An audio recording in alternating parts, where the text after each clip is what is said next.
নমস্কার বন্ধুরা, আজ আমি বানাবো মুসুর ডাল পাতুরি। প্রথমে 100 মুসুর ডালকে আধ ঘন্টা ভিজিয়ে আমি তুলে রেখে দিয়েছি, তারপরে ধুয়ে নিয়েছি।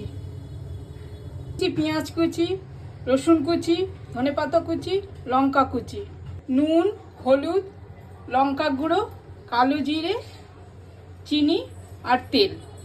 ডালটাকে আমি বেটে নেব। প্রথমে ডালটা আমি বেটে নেব।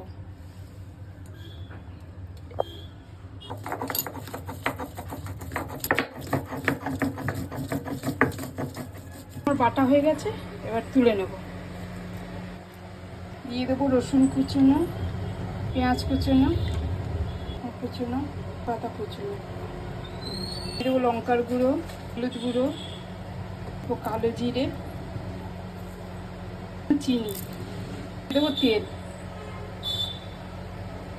এবার মিশ্রণটাকে ভালো করে মাখবো। মিশ্রণটা মাখা হয়ে গেছে, এবার আমি পাতাটাকে রেডি করব।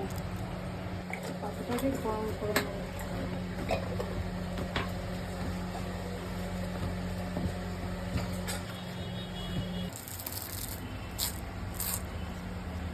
আর পাতায় সাজিয়ে দেবো।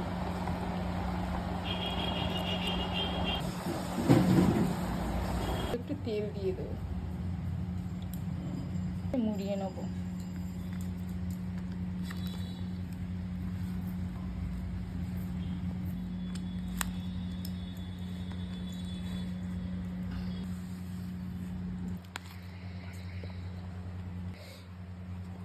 প্যানটা বসিয়ে দিয়েছি, ফ্রাইং প্যানের উপর এটা দিয়ে দেবো।